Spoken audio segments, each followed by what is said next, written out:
So let me tell you about the prize at the end. Okay. So most of you are aware that I've been on top of the security thing for a while, and it can drive you nuts trying to keep up with it. I've given out probably 100 copies of Hack Proof Your Life now, and I know the authors of that, and I've given out their cybersecurity cheat sheets. Um, and years ago, I came across the idea of a data blocker. If you have a rental car and you plug your phone in to the power, or if you're in the airport lounge and you plug it in to charge your phone, hackers can get your information. So when I came across this several years ago, I bought dozens of these little data blockers and gave them out to friends and family. And many of you probably remember 10 years ago, we did a identity theft workshop at my office in West Point next to Merck. And we had an expert in there from the FBI that was talking about it. But what I prefaced it was that the biggest source of identity theft at the time was people on methamphetamine going around stealing letters out of the mailbox. And then even if you shredded it, they had such powerful minds at the time from the drug that they would even take the strips. If you didn't cross shred it, they would put the strips together, kind of like the Iranians did with the hostage shredder from the American embassy. So and then they would get a credit card, and you'd find out that your credit got hacked, and it would be a mess for a while. But you were pretty much limited. And at one point, we'd actually given our clients identity theft protection on insurance. We recommended that everyone get it from their homeowners or autos. It was pretty cheap. Times have changed. A really great movie years ago, Michael Douglas and Sean Penn, called The Game. And if you've seen that, you know what that drove Michael Douglas to the point that he was jumping off of a building about 20 stories up and crashed through the glass, and it was all made up. But that's what data hackers are doing now. They are not just getting your credit cards, they are stealing home equity. They stalk you, and they're stealing tens, hundreds, and even millions of dollars out of retirement accounts. And I just remember the anxiety from that movie. And I don't want any of you here to ever experience that. I am the first person to sign up for this program. We have here Mark Hurley. He's the Chief Executive Officer of Digital Privacy and Protection. He's going to go over some of the hazards that are there and some solutions. But I am the first person to sign up for the solution. I paid for it on my own. Michelle is signing up. I'm paying for hers as well. If you have any wealth, it's essential that you have this. Just like you have homeowners and auto insurance, you have to have this kind of a program. And I've been trying to do this on my own for the longest time, and there's massive holes. And I've been pretty diligent about it. And these guys have just put me to shame, just showing me. But most importantly, they've been plugging all of the leaks. They spent incredible amounts of time on my computer, on my cell phone, on my laptop, plugging all these leaks for me. So without further delay, we've got a pretty good crowd here. I'm going to introduce Mark Hurley from Digital Privacy and Protection. Well, thank you very much. George, if you could bring the presentation up since we can't share screen, please. On your screen. There you go. And then the lower right-hand corner, make it in a presentation form. There you go. All right. All right, guys, this is what I'm going to talk about today. And I'm Mark Hurley. I'm the founder, Chief Executive Officer of Digital Privacy and Protection. The second slide, please. My company, and I'll give you more information at the end about this, and I really appreciate what the kind of things George said. We provide a turnkey cyber protection service for the clients of wealth managers. It's a service you can only get through George's company. You can't get it directly. It takes care of everything. It's all inclusive. Like I said, I'll give more info. We work with hundreds of families, hundreds of firms, many families, many more than that, across the U.S. and Canada.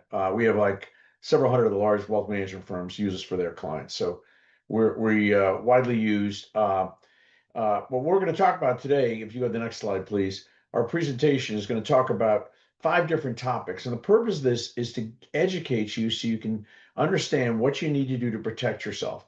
And we're going to show you specifically the steps you need to take. And if you're not going to do them for yourselves, you should hire us because, or someone like us, because you got to take these steps because you're very vulnerable if you don't realize this. And some people can do it on their own. We're an alternative just in case. All right. So what are we going to talk about? First, we're going to start by talking about who the bad guys are, who the criminals are, what they're going after, where you're at risk, and then the specific steps you need to take to protect yourself and your family and your wealth. And then I'll cover a couple of things you probably want to avoid that are being widely marketed. Okay, let's go to the next slide, please. All right, who are the bad guys? Now, if you were in downtown Beijing or downtown Moscow, you'd see people every day walking into office buildings wearing suits and ties, carrying briefcases, and their job is to go in and steal money. They're part of cyber gangs that openly operate in these countries. The gangs are run by people who, by day, are either counterintelligence officers or cyber warfare officers. Whoops, you just brought us down, George. Presentation. They're either uh, uh, cyber warfare people or intelligence officers working for their countries, attacking Western institutions, and by night they moonlight and they steal money, and they have large gangs. They're very sophisticated. These are the same guys have broken into the CIA, the FBI, Department of Defense, blockchain, cloud. There you go. Now that in this first group of bad guys, there's also a second subgroup, and they're made up of very small but sophisticated cyber gangs. Now, Hollywood has created this false image of hackers being somebody in their mother's basement, working away on a computer trying to steal something. The reality is it's not like that at all. These gangs are quite sophisticated. They're the original users of artificial intelligence software, and they've set it up so when they go after people, it's all automated. They hit thousands of people at once. And these gangs exist not just outside the United States, but also within the United States, and there's thousands of them. Now, what are these guys after? Next slide, please. Their interest is in trying to steal money. And the best place to get it is from your custodial brokerage account, because that's where most of your assets are, or your bank account. They love non-bank finance because it tends to not be as well protected as banks, custodians, or brokerages. And they want to get information about you that they can use to steal your identity.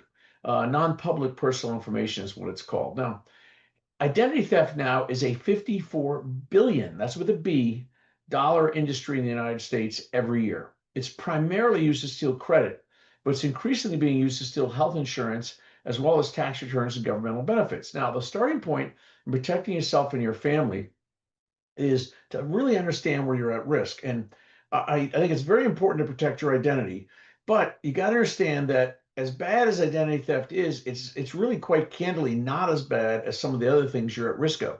So next slide, please. For example, if someone steals your credit, by federal statute and federal regulation, as long as you're not maliciously involved, the lender is on the hook, not you. Now, to be sure, you don't want your identity stolen. You'd rather take a drill and put it through the side of your head because it'll take a long time to get fixed. But let's be clear, you're not going to have to write a check. Now, the part that most people don't realize till they have this class is that, next slide, please. With everything else that you're doing, you're taking almost 100% of the risk. For example, if someone hacks into your bank account and you're even indirectly at fault, notwithstanding that you have federal deposit insurance, if someone steals your money, you're not getting it back. Recent example, a family from the Northeast showed up on our doorstep. They lost $360,000 out of a Chase account because someone found a way to get into their email, and they used the email to get to their Apple keychain, which gave them access to the password to the account. And they came in and stole $360,000 out of it. And they called Chase, and Chase said, "Not our problem. Read your agreement." Now, like everyone thinks deposit insurance protects you. No, deposit insurance is only there if the bank fails. It's your online banking account agreement, which very few people read, that make you liable. It's the same thing with your brokerage account, the same thing with your custodial account. Now, in fairness to the banks and the custodians and the brokerages, they spend a king's ransom trying to protect against cyber criminals. But most people have very poor personal cybersecurity. And as a consequence, they get money stolen all the time. And so now they've just taken a position, well, if you're even indirectly at fault, you're not getting it back. This is not any different, quite candidly, with any other online activity. If you read the agreements that when you have to assent to whenever you open a new account, they pop up and you scroll down real quickly and say, "I agree." You actually read them in detail. They're set up so that the company has the right to sue you, but you do not have the right to sue the company. So a starting point in thinking about protecting yourself and your wealth is to recognize that whenever you're online, and you're doing anything commercially or financially, you are taking 100% of the risk. And if something bad happens, you have no recourse. As discouraging as that may be, let's look at the second group of bad guys. Next slide, please. And they're made up of burglars and predators. You may recognize the gentleman in the middle photo. He used to do advertisements for Subway. His name's Jared. He's currently in federal prison. If you go to the next page, please. And what, no, the one for, there you go. That's it. And what these guys want to do is they want to steal your home directly and indirectly and want to target kids. And the statistics involved are really unnerving if you take a look at them. If you go to the next page, please. A recent study found that 4 out of 5 times when a house gets burglarized, what the burglars do is the way they pick out the house to hit and when to hit it is by going into the unprotected social media accounts of their victims. Now, when I say unprotected, it doesn't mean it doesn't have a password. If you don't turn on all the privacy settings that you can with your social media accounts, it allows criminals to very quickly figure out a tremendous amount of information about you, including whether it makes sense to rob your house, and also in about 5 or 6 different ways to figure out where you're at any time. Secondly, title fraud is another scam that's just gotten really out of control. And what this is if you're, for example, have a vacation home, at the end of the season, you shut your house down, you come back for the winter. Someone goes into the county assessor's office and makes a filing, and they'll claim they've bought the property. Now, there's no way for the assessor to know this is fraudulent, so they'll just change the title. And as George touched on, they'll use money to take the equity out of the house, borrow money against the house. They'll try to sell the house, or they'll rent it out. And this doesn't just happen to vacation homes, it happens to all kinds of homes. Additionally, online stalking is what the FBI is very, very concerned about. This is just out of control. It's gotten so bad now that the FBI has a separate unit so all it does is deal with teenagers being stalked by predators online. Next page, please. All right, that's the bad news. All right, the good news is not hard to protect yourself. And I'm going to give you a bunch of information to help you understand what you got to do. And then what you need to use is some widely available but very inexpensive technology and take some common sense steps. If you do that, it becomes very hard for the bad guys to get you. But a starting point in thinking about this is to understand the difference between cybersecurity and cyber privacy. Next slide, please. And more importantly, that you can't have one without the other. Now, everybody thinks about cybersecurity. As long as I get a good password or I do this or that, I'll be fine. Prior slide, please. The reality is that you have to have both cybersecurity and cyber privacy. What cybersecurity is about is using very sophisticated passwords, taking a bunch of extra steps, which I'll walk you through and explain, making it so it's very hard not only for the bad guys to get into your accounts, but also to take anything from them. Cyber privacy is about limiting the non-public personal information about yourself that's online, and far, far more importantly, controlling who can access that information. So if anyone on this call, for example, has a social media account, Facebook or something like that, and you have your biography on there, and you have your birthday, and you update it regularly to communicate with friends, which is fine, and you haven't turned on the privacy settings, bad guys can take that information and use that to get around your cybersecurity. And I'm going to show you several examples of that. And so when you think about it, you have to have both cybersecurity and cyber privacy, or you have neither. Next slide, please. All right, let's talk a little about cybersecurity. Next slide, please. All right, rule 1, and when it comes to cybersecurity, is everybody on this call has been hacked and will be hacked again, okay? Just don't get excited about it. Getting breached is on its own is not that big a deal. The FBI gets breached, the CIA gets breached, the DoD gets breached. The way to think about cybersecurity is you're creating a fort and you're putting multiple walls in it.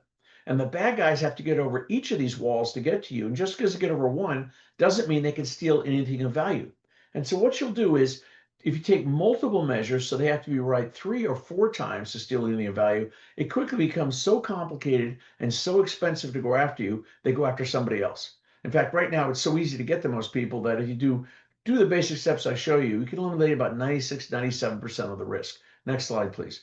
Okay, now the first thing to understand is how you're likely to get breached. And I'll walk through each of these and explain why and the steps you need to take to protect yourself. Next slide, please. Okay, about 1 million passwords a week are compromised literally every week. Accounts, passwords are just compromised. Now, here's how it works.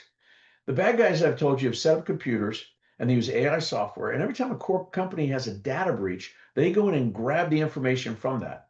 and they throw it into very sophisticated algorithms. They're also scraping unprotected information from the web, and they're munching and crunching it. And then they go in and try to breach individual accounts using that information. They love to get financial accounts. They will love telecom accounts and email accounts, because if they can get into all, two or three of those, they can steal tremendous amounts of money from you. Now, right now, it's almost so ridiculously easy for the bad guys because most people don't realize they aren't using passwords that are strong enough. Next slide, please. Now, this is a slide that shows a report that was produced by a company called Hive. They do every year simulated brute force attacks, which is a way of saying, I'm going to use a computer and software to try to guess your password very quickly. And at the end of 2023, they did a study where the first time ever they decided to use ChatGPT. And what they found is they now can correctly guess any 8-digit alphanumeric password. Okay, this is uppercase, lowercase, numbers, and symbols in less than 1 second. So if anyone on this call is using an 8-digit password, you might as well just use password. The bad guys are not even going to downshift. Let's say you're using a simple password, 15 digits, because it's something, a date you remember. Okay, as you can see here, if you go down the left-hand column, it now takes them less than 2 seconds to correctly guess that. All right. The only way to protect your accounts is to use lengthy, that is 20 to 25 digit, randomly generated alphanumeric passwords, and you never, ever, ever reuse a password in any form or shape or size. Okay. Next slide, please. All right. How do you also, way people get breached is they don't realize that when you buy a device like this from the store, the companies that sell it to you, as well as the software providers, they set it up so they can collect a lot of information about you and sell it to advertisers. And as a consequence, in about 4 or 5 places on your device, the user ID and password for every account that you access is being stored. Cyber criminals know this. And unless you turn on a bunch of settings, there's about 60 on an Apple device, about 120 on a Windows device. All the bad guys have to do is to get into your device, and all your passwords are sitting there. Next slide, please. And a recent attack line that's becoming really widely used is being a thing called shoulder surfing gangs. Now, to be sure, it's not hard to hack in indirectly into a device, but right now, what the FBI is particularly worried about is if you go to a bar or restaurant and you're not paying attention, someone can look over your shoulder and watch you put in the passcode. And with the help of a Confederate, they distract you and they steal the device. They just recently arrested a gang that was stealing on average $50,000 per hour doing this. We've seen people lose 6 figures and even 7 figures when a device gets stolen this way. I was speaking to an advisor on the West Coast 2 weeks ago, and he had a client down in Chile who was on vacation and was putting his passcode in onto his device. And as soon as he put it in, somebody rode up on a motorcycle, grabbed the device, took off, and in less than a half hour, all of his accounts got looted. This is why it's so critical to turn these settings on. Otherwise, if someone gets your device, they got all your passwords, they can hit all your accounts very, very quickly. Next slide, please. The other way people get breached very commonly is through their smart home technology. And everyone likes having the coffee pot that turns on, or the doorbell, or the Alexa, or whatever. And those things are fine, but they're only fine if you set them up in a secure fashion. You have to remember about with a network, if I can breach any part of a network, I can see what everyone else is doing on the network. And so what cyber criminals will do is they'll breach a particular piece of equipment that you have if it's not set up securely. And they'll sit using computers, automated functions. They'll watch and copy passwords. I shared this story with George, but we work with many of the largest wealth management firms, one which has like $400 billion in assets, and we work with their clients. One of the senior execs, when they were diligencing us about a year and a half ago, got hit in an attack at home. And fortunately, we were there. He wasn't a client then, but he is now. And what happened is 1 minute he was working, and the next minute he was locked out of all his devices. He couldn't even get into his network. They got into his bank account, his custodial and brokerage accounts, and they got into his work accounts. Now, fortunately, because we were there, we were able to quickly come in and freeze everything. And even though it took us 9 days to get him set up, he didn't lose a lot of money, which is very unusual. But what we figured out later is that the bad guys had come in through the doorbell and had sat for 2 weeks, copied passwords, and then suddenly struck. How do you protect yourself against this? Every piece of equipment connected to your home network has to have a unique, randomly generated 20 to 25 digit alphanumeric password, as does your Wi-Fi itself.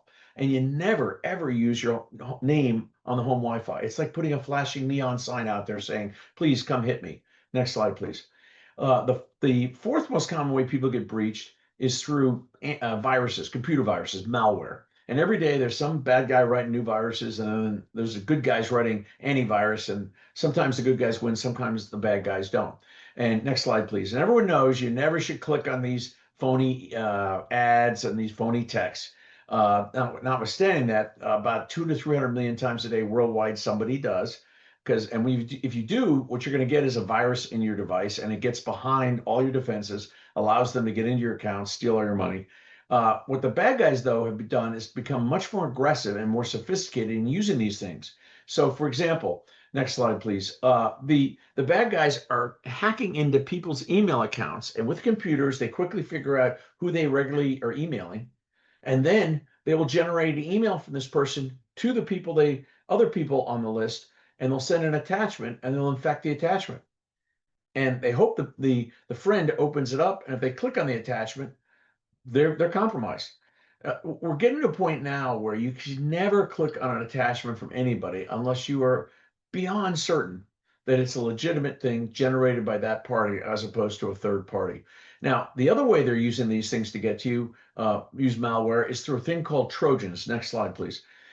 These are apps that look like the real thing. It's named after the Trojan horse, you may remember from the Iliad. The Battle of Troy, the Greeks put up a horse that looked like a gift to them. In the reality, there were soldiers hiding inside. They came out and opened the gates. So it looks like it's legit, but it's actually really bad. And so what they'll do is they'll create apps that are effectively embedded with malware. And they've even been able to get some of these apps onto the Google Play site and onto the Apple Store site until they were discovered later and then taken down. Additionally, if you leave your device unattended for as little as 15 seconds, someone can upload one of these things onto them. This happens a lot at resorts and at conferences. So, all right, how do you protect yourself here? All right, number one, previous slide, please. Number one, what you do is, one, you never use an app unless you're absolutely certain you need it. And number two, that you're absolutely certain it's legitimate. Less apps is better, not more. Number two, you should regularly check your device to see if someone has ever put an app on there that doesn't make sense. In other words, if you don't know, if you're not checking your device and you see something that doesn't make sense, get help immediately because your phone's been infected and someone's probably trying to get into your accounts. All right, next slide, please. The fifth most common way people get breached is they're foolish enough to ever use public Wi-Fi without encrypting their online traffic. Now, as I said earlier, if you're on a network, anybody can see what you're doing. And Wi-Fi, public Wi-Fi, like at a Starbucks or at a hotel or something like that, people will sit at these places all day working on computers, sipping coffee, copying passwords, and they'll sell them to third parties right afterwards, make a lot of money. How do you protect yourself? What you get is a piece of software, which I'll talk more about in a minute, called a virtual private network, or VPN. But if you do that, it automatically encrypts your traffic and nobody can see it. Next slide, please. The sixth most common way people get breached is they're foolish enough to ever plug a device into a public charging station, rental car, as George touched on this at the beginning, anything where you use a USB charger without using the proper protection. Understand that public charging stations, for example, are assembled in China. And if you plug one of your devices in there and you don't properly protect it, it's almost certain you're going to get a virus in it. And your information gets automatically downloaded, which criminals grab and sell. The way you protect yourself is you buy a nice device called a USB blocker. George has a bunch he's made for his clients. I really strongly commend him for this. And you carry this with you wherever you go. And I have a bag of 10 that I carry with me wherever I go because I travel all the time. And if I need to charge something, I plug this in first. I plug my cord into the back of this. And what happens is only thing that comes in is electricity and nothing goes out. Now, this next slide, please. The seventh most common way that people get breached is through a new type of attack that's just taken off ferociously called phishing. About 13, 14 months ago, I wouldn't have talked to you about this. And this is now a $40 billion business. In fact, last quarter, these types of attacks went up 440%. So don't be surprised if someone tries to attack you this way. And what they will do is they will call you and pose either as your bank, your custodian or brokerage, or even as George.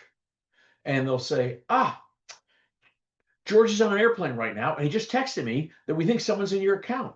And they'll know a lot about the firm. They'll know a lot about you. I mean, these are very slick, very sophisticated criminals. They even will spoof the caller ID. In other words, we saw an attack done recently where a large wealth management firm in the Northeast, all their clients were getting calls, and it showed up as their caller ID, even though it was criminals posing as them.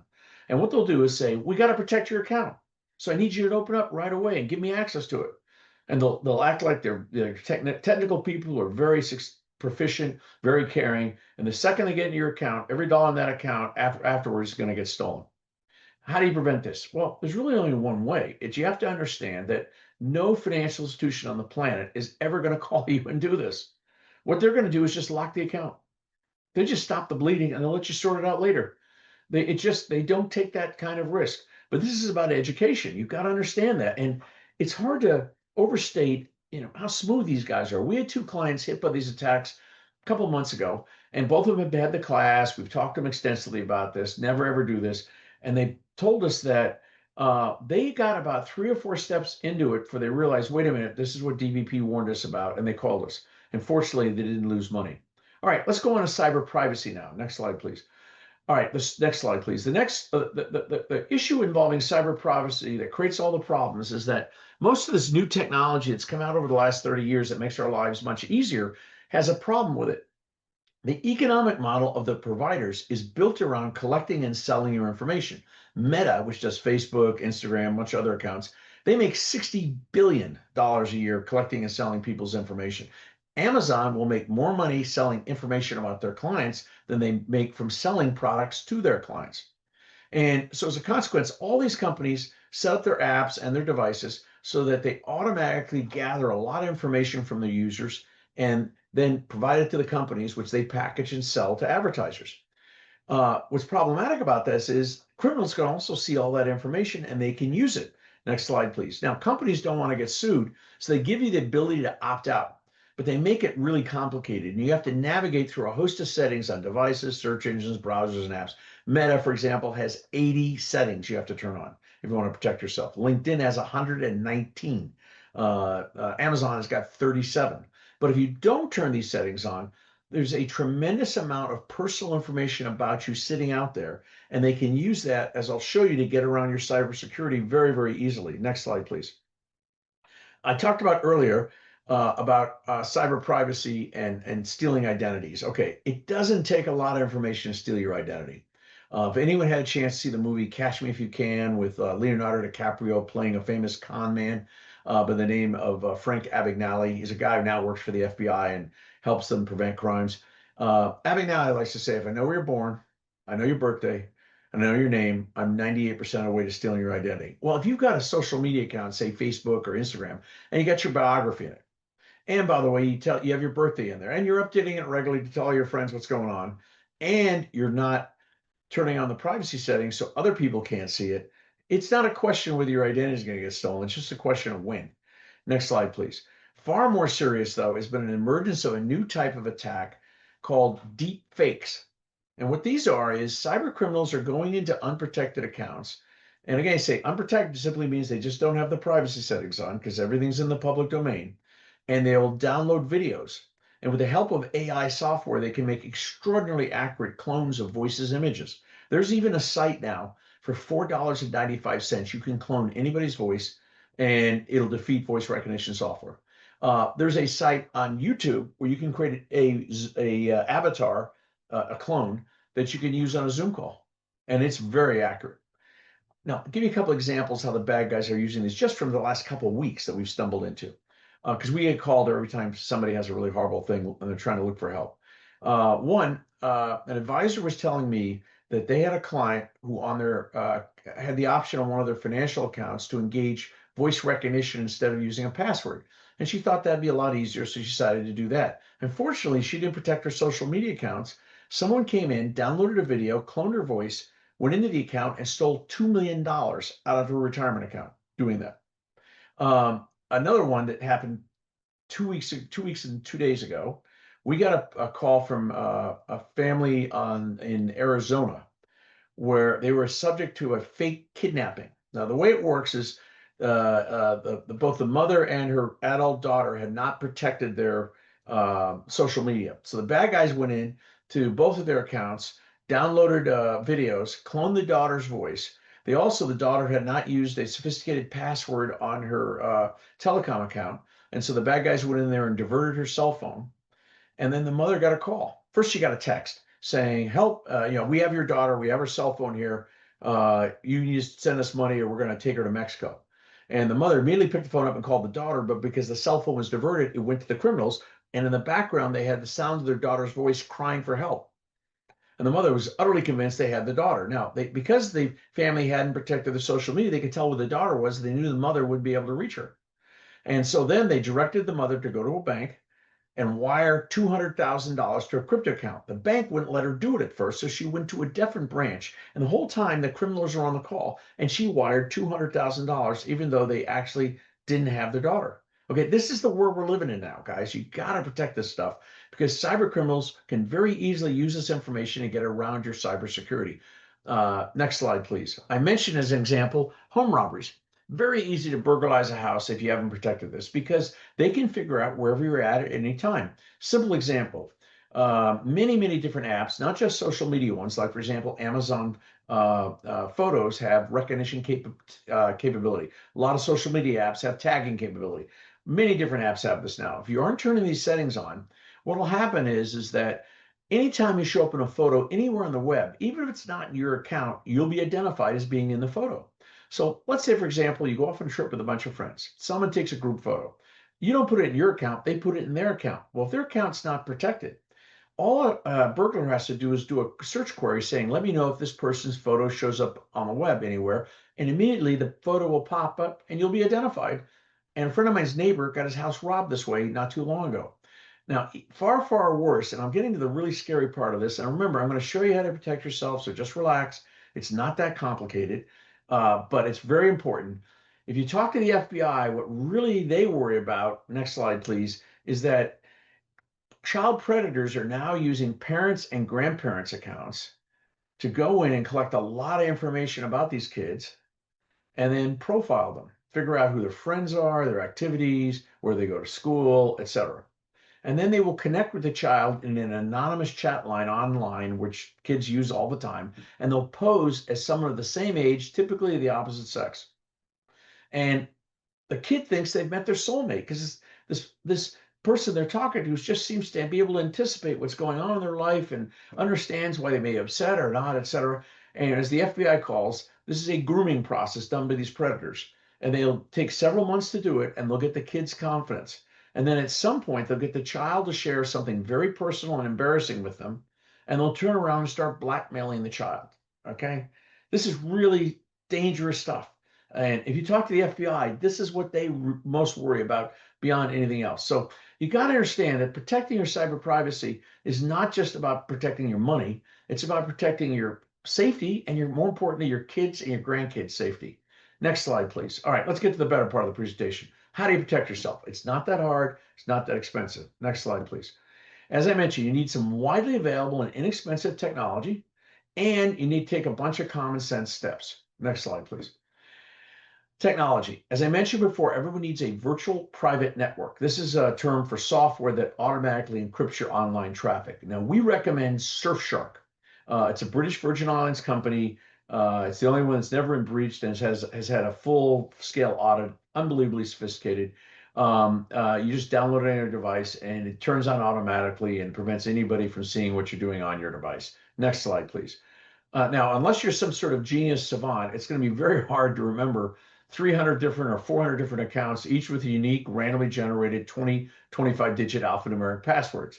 So what you do instead is you get software called a password manager. We recommend Keeper, very easy to use. And what you do is you get all your accounts in there, and then you reset all the passwords, and then all you have to remember is the password to the password manager. Now, it's important you write that down and put it in a safe because if anything happens to you, your family's not going to be able to get into the accounts because you're the only one who has this. But once you get set up, this makes your life so much easier. You're digitally organized. I told George that I have a girlfriend who's a partner in a big accounting firm, and she told me that after we got her set up, she wasn't sure she's going to keep me, but she says she's definitely keeping the password manager. Because all you got to do is put the password in, the account pops up, you click on it, and 80, 90% of the time it autofills all the fields. And the rest of the time, you just push a button and it copies the password right in. Very easy to use. Next slide, please. The third piece of technology everyone has to have is a private email. Now, this doesn't replace any of your other emails. And you're using it's a pay-for service. They typically cost like $10 a month. And you don't put your name on it, you make it anonymous. That's why I call it a private email. But what you're going to use it for is to prevent someone from looting all your accounts by getting into your email. If I got into your email and I'm a cyber criminal, the first thing I'm going to do is either go to your bank or your brokerage account and click on the forgot password link, because I know they'll immediately send back to me a change password link, and then I can just change your password. So even if you've done sophisticated passwords before and all the other stuff I've talked about, they just get into your email. They can use this to change all your passwords.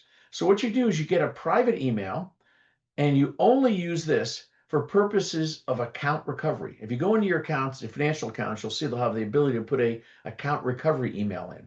And that email is this email. So and you make this email not easily accessible on your device, that you actually have to go into your password manager and get the password and open it up separately to get to it. Because what happens is if someone gets into your daily use email, they can't start changing your passwords because the change link is going to this email instead. And you don't want it, so if someone steals your device, they can get into this and get around this whole protection also. But if you have this, you eliminate this entire line of attack. So what do you do then? Next slide, please. You then take all this software, you put it on your devices. Next slide, please. You get all your accounts and you put them in a password manager. You reset all the passwords. And then you do the same thing with all your smart home technology. You store it in the password manager. Next slide, please. And then the real heavy lift, you got to turn on a bunch of settings. There's about 900 settings total that you got to turn on. As I mentioned, there's about 60 on an Apple device, about 120 on Windows. Then you got to go through your search engines, then through your browsers, then through all your apps. You have to engage multi-factor authentication wherever it's offered. But if you do these steps, you become what's called a hardened target. The other term is this is basic cyber hygiene. And the bad news is you can't skip any of these 3 steps. You have to do all of them. It's like building a fort and you're leaving a wall off. But if you do this, very, very, very hard to get to you. But unfortunately, everybody makes mistakes. So you need a second layer of protection. Next slide, please. There are services you can subscribe to that will let you know if somebody is trying to sell information to get into your bank or your custodial or brokerage accounts. Most of the people who actually steal passwords don't have offshore operations. So as a consequence, what they do is they sell them in a part of the internet called the dark web. There's an aftermarket for this stuff there. And there are companies that have specifically designed search engines that can go into this part of the internet and identify if any of your information is for sale. The other thing you should do is go to wherever you have properties, go to the local county assessor and register for notifications if anybody makes a filing on your property. This is the only way to stop title fraud. And virtually every county assessor will do this now. And what they'll do is either send you an email or a text message saying, hey, by the way, someone made a filing. And if they do, like a nanosecond later, you should pick the phone up and call the county assessor and figure out what's going on, because this is the only way to block someone effectively stealing the home equity out of your house or even trying to rent your property out. Next slide, please. The other thing everyone should do once a year is go into your credit reports and take a look at them. Now, a lot of hype, as I said, around identity theft, and I'll talk more about some of this in a second. But they give you an indication in case something might be wrong. More importantly, if you have kids under the age of 18, most identity theft is actually not adults, it's of kids. And so you should be checking to see if they have credit reports. Next slide, please. Now, if there's ever a problem, none of this stuff gets better with time. And if anybody tells you that all you need to do is freeze your credit and you'll be fine, they don't know what they're talking about. We've never had anybody get breached and lose money who's used our service, but we've had many people who've lost lots of money show up on our doorstep looking for help, and we've got them reset up. And we've had to go to the FBI, to the FTC. We've been to the county sheriff, to the passport office, even to the Apple store. Okay, it's very specific, but the minute there's a problem, you have to be on it like white on rice, because if not, this thing gets geometrically worse very quickly. Next slide, please. Now, all the other steps that I'm talking about here, this is not a solution. This is a process. You're going to get new devices. You're going to maybe even lose a device. You're going to retire devices. You're going to get new accounts. You're going to get new smart home technology. Oh, and companies don't like it when you turn on these privacy settings because they can't collect your information and sell it. So about once a year, they change them. So you have to have an ongoing process that systematically updates everything you're doing and keeps it current.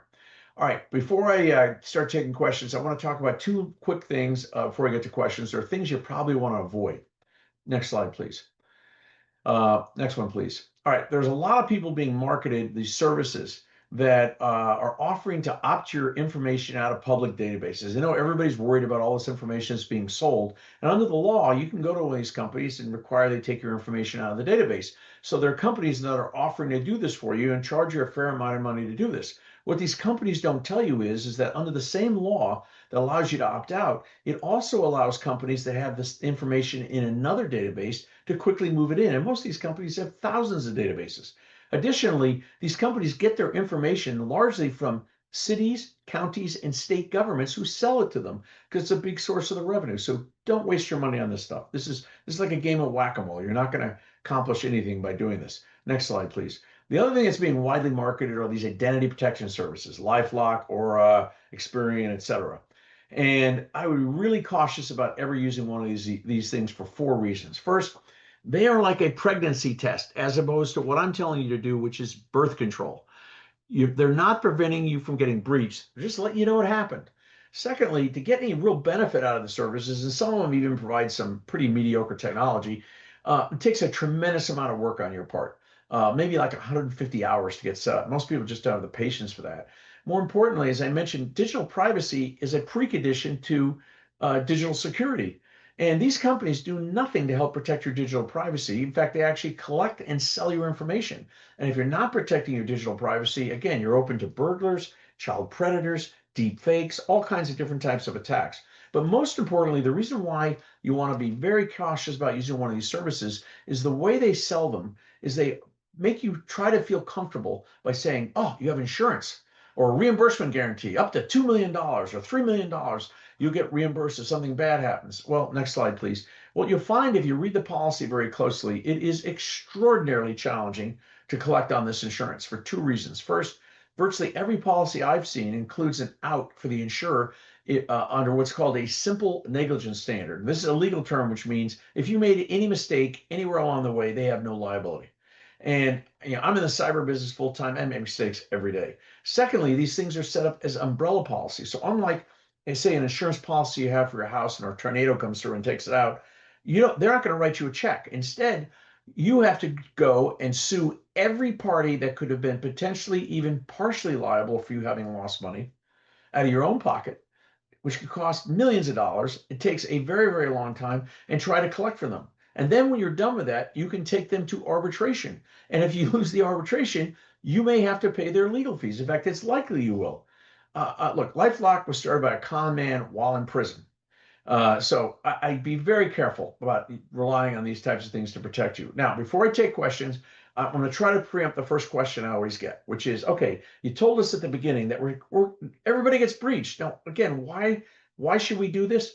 And the best way to think about this is an old joke. Two guys are walking in the woods. They stumble onto a bear. The bear rears up, gets ready to start charging, and one guy sits down and starts putting on track shoes. The other guy turns to him and goes, "You're out of your mind. You can't outrun the bear. You're in track shoes." And the guy goes, "I don't have to outrun the bear. I just got to outrun you."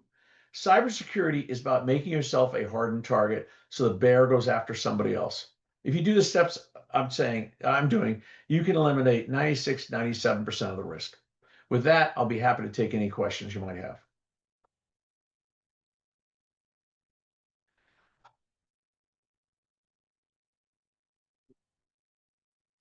Does anyone have any question? You want to put it in the chat? Chuck, do you have a question? Go ahead, you can talk. You have to unmute him, I think. I did. Hello, can you hear me? You're open. Yeah, we can hear it. Oh, great. Hey, thanks very much for the insight. Very helpful. Just wondering about the iPhone password manager. That seems to, if you have an iPhone, everything seems to automatically get sucked into that. Yep. I have a password manager I use separately. I almost have to deselect it. Is that a safe kind of place to keep passwords? No. Period. No. Very easy to back out. Absolutely. How about absolutely not? Is the better answer.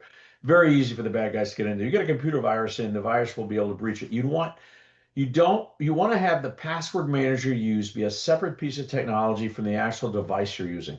because if they can penetrate the operating system through a virus, which they do every day, new viruses, it's just like an arms race between the good guys and the bad guys writing these things. They can grab it. I'll give you a simple example. 5 or 6 years ago, there was a talk that they would eliminate all the cybersecurity risks by creating authenticator apps. So like when you opened your bank account, you'd get an app that come with it that was a random number generator. And so even if someone stole your password, they wouldn't have this random number generator and they wouldn't know what code to put in to try to get into the account. It took about a month after they started distributing these authenticator apps for the bad guys to invent malware that breaches the authenticator app. That's why they're not used widely anymore.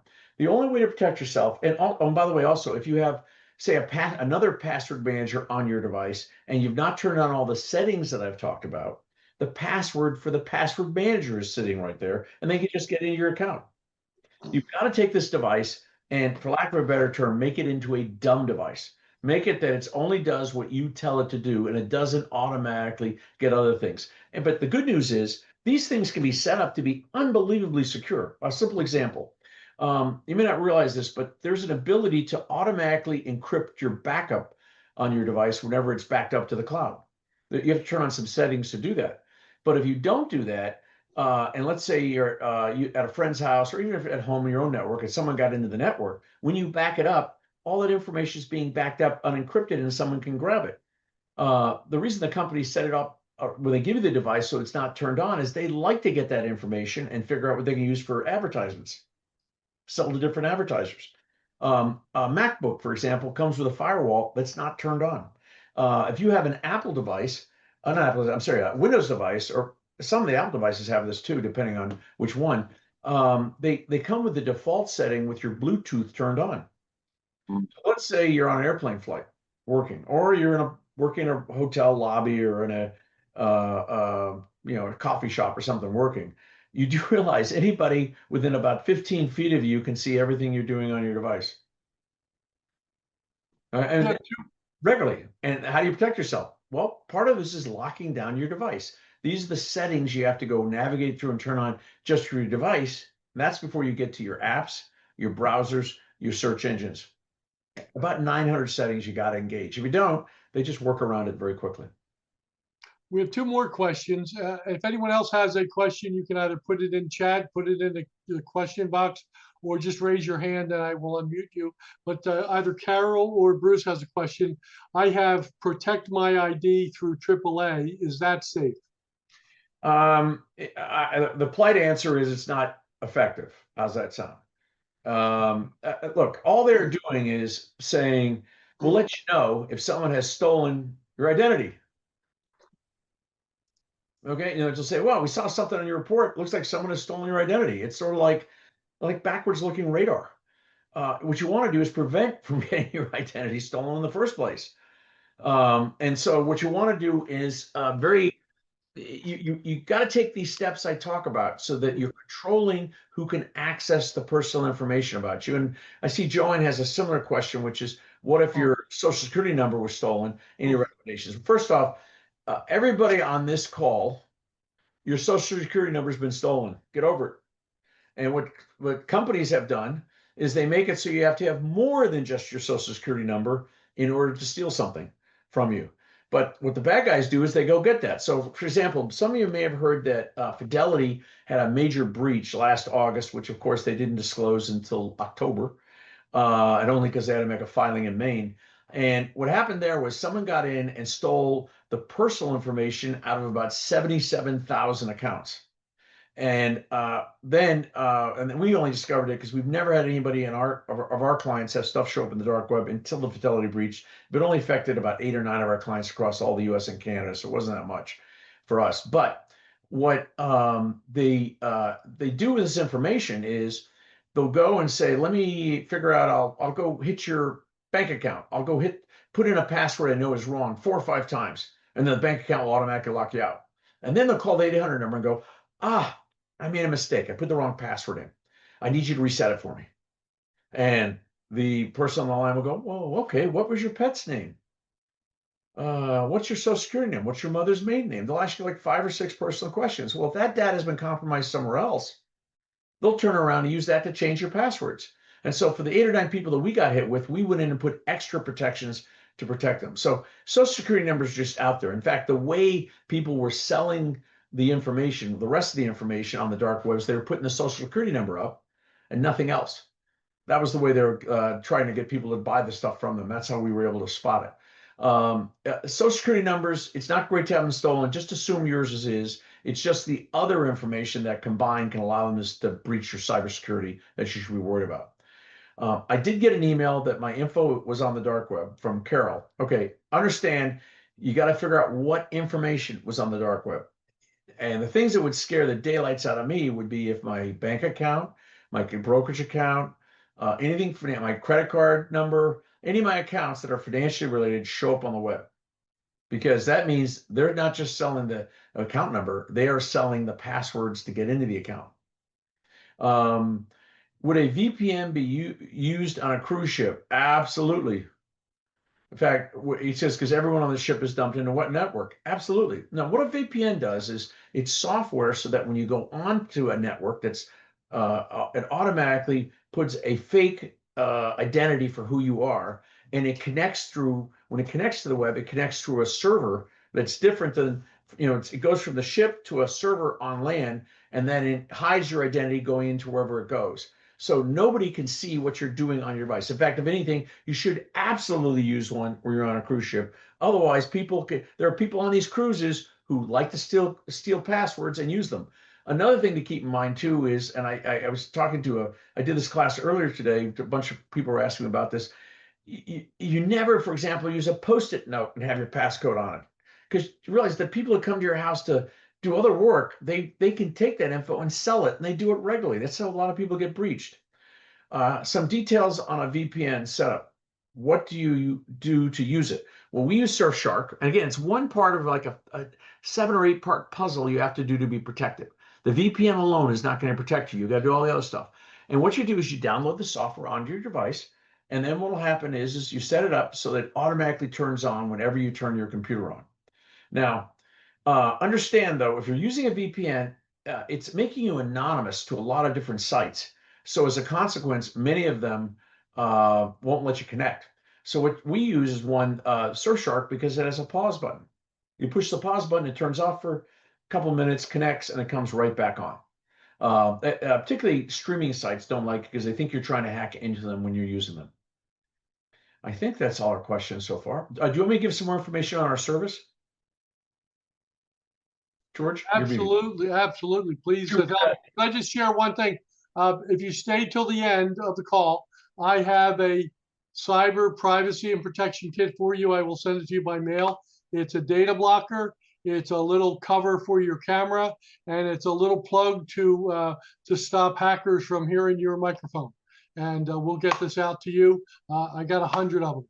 So at the end of the call, send me an email with the subject line cyber and then your name and your address, and we'll get that out to you tomorrow. We've already got them packed and ready to go. We just need postage. All right, if you bring up the presentation again real quick, please. All right, this is what our service is. We charge $35 a month. It covers up to 3 devices. A device is a desktop, laptop, tablet, or cell phone. If you have more than 3, for $5 a month more, we'll throw in 3 more.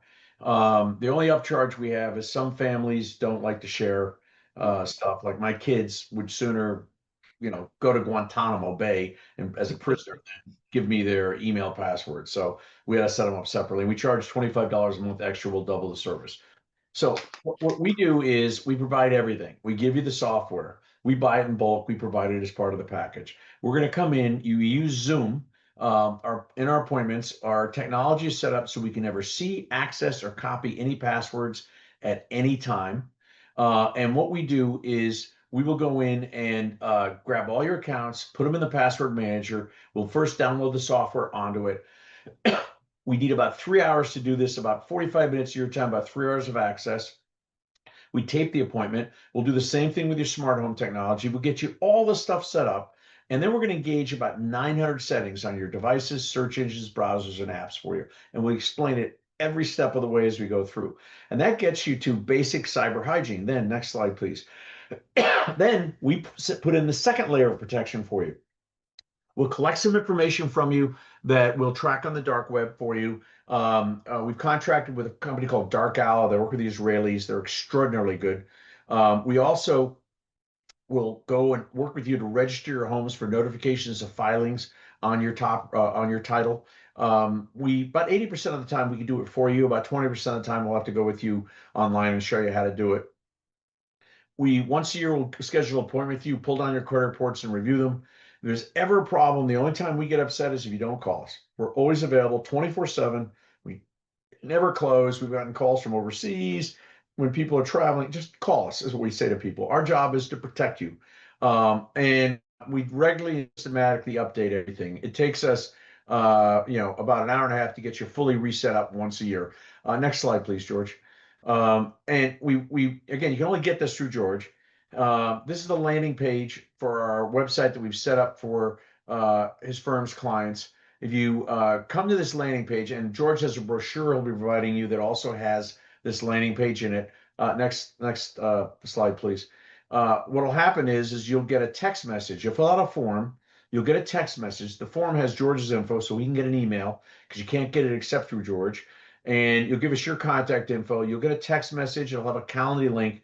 You schedule a 10, 15-minute appointment with one of my partners. Happy to answer any questions, walk you through the service.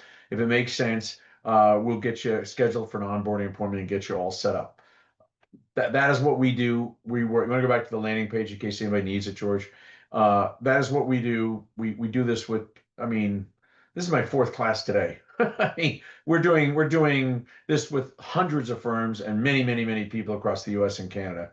And we'd love to protect you. Also, look, if you have a bad online incident, even if you're not our client, please call us. We'll help you.